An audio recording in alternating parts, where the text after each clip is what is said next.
श्री स्वामी समर्थ मित्रांनो, आपल्या स्वामी सेवा या चॅनलवरती तुमचे मनापासून स्वागत आहे। मित्रांनो, शेवटच्या व्हिडिओमध्ये आपला पूर्ण झाला होता 25वा अध्याय आणि आज आपण सुरू करत आहोत आपला 26वा अध्याय। तर चला वेळ न घालवता आपण चालू करूया। अध्याय 26वा, वेदांचा विस्तार। श्री गणेशाय नमः। श्री गुरु त्या ब्राह्मणांना म्हणाले, द्विजवर्य, आम्ही चतुर्वेद जाणतो, असा मोठेपणा करू नका, त्यांचा काहीही उपयोग होणार नाही।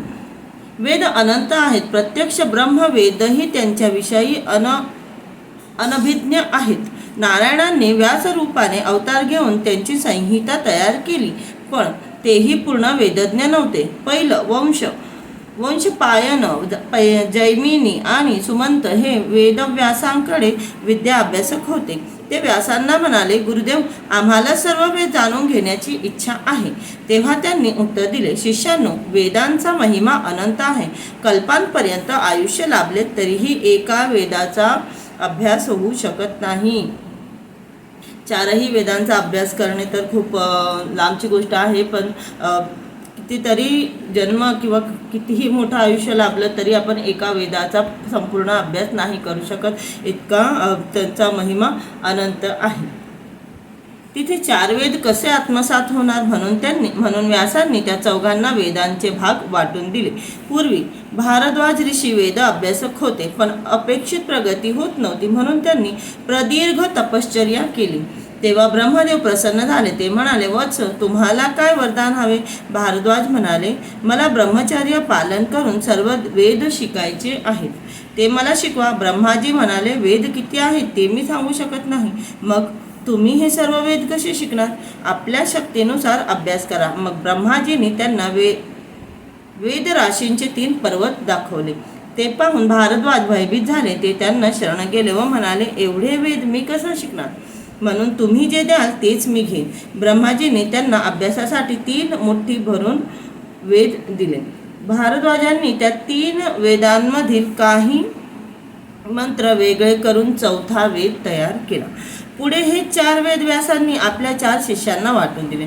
पहिल्या मुनींना ऋग्वेद सांगितला, वैशंपायन यांना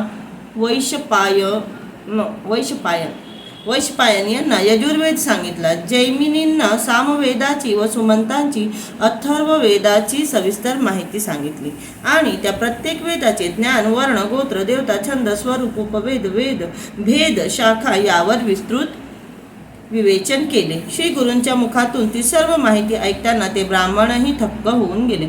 श्री गुरूंनी त्यांना म्हणाले, पूर्वी भरतखंडातील लोक पुण्यवान होते आणि वर्णाश्रम धर्मांना अनुसरून वागत होते, ते सत्व कलियुगात लोप पावले आहे। ब्राह्मणांनी कर्म सांडले, ते वेद ब्राह्म आचरण करू लागले, त्यामुळे वेदाभ्यासक मागे पडला। ब्राह्मण इतके कर्मभ्रष्ट झाले की द्रव्याच्या लालसेने यवनांपुढे वेदपठन करू लागले, त्यांना वेदांचे रहस्य सांगू लागले। या अधोगतीला काय म्हणावे? पूर्वी वेदविद्येमुळे ब्राह्मणांना देवत्व प्राप्त झाले होते। लोक त्यांना सन्मान देऊन त्यांची पूजा करायचे।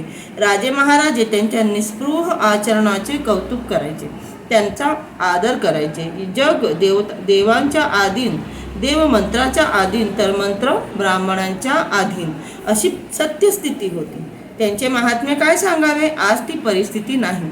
ब्राह्मण आपले सत्व गमावून बसले आहेत, वेदमार्ग सोडून अज्ञाने वाटले तसे वागत आहेत।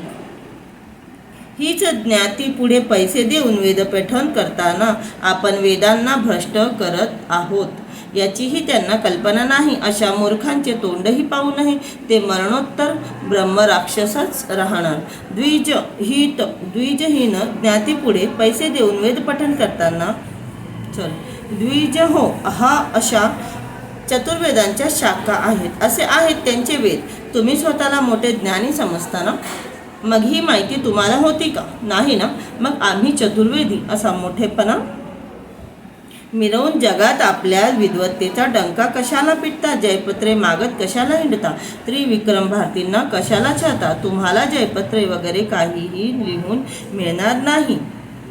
उगीच आपला प्राण धोक्यात घालू नका, मुकाट्याने निघून जा, त्यातच तुमचे कल्याण आहे। सिद्ध म्हणाले, नामधारक श्री गुरूंनी त्या ब्राह्मणांना हिताची गोष्ट सांगितली, पण त्यांनी आपला हेक सोडला नाही. ते म्हणाले, तुम्ही वादविवाद केला नाही तर आम्ही हरलो असे होईल.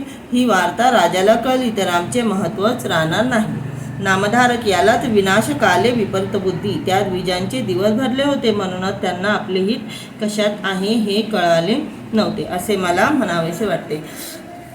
तर मित्रांनो बघा, याच्या आधीच्या अध्यायामध्ये आपण पाहिलं होतं की ते जे ब्राह्मण बाहेरून आलेले होते ते त्या राज्यामध्ये सगळ्यांना आपल्या भाषेत थोडक्यात चॅलेंज करत फिरत होते की तुम्ही आम्हाला वादविवादामध्ये हरवा, नाही तर मग आम्ही जिंकलो असे आम्हाला जयपत्रे लिहून द्या. परंतु जेव्हा ते त्रिविक्रम भारतींच्या पर्यंत पोहोचले तर त्रिविक्रम भारती यांनी कमीपणा घेण्यातच शहाणपण समजलं. कारण की यांच्याशी मी वाद काय घालणार असं, म्हणजे खूप त्यांना असं वाटलं की यांच्याशी वाद घालण्यापेक्षा आपण कमीपणा स्वीकारलेलं जास्त सोयीस्कर ठरेल. परंतु त्यांनी तिथे ते जे ब्राह्मण आलेले होते, जे त्यांना बोलत होते की आमच्याशी वादविवाद घाला, त्यांना एक गोष्ट मात्र बोलली की तुम्ही माझ्या गुरूंकडे चला, माझ्या गुरूंसमोर मी तुम्ही जिंकले, तुमचे जयपत्र मी लिहून देतो.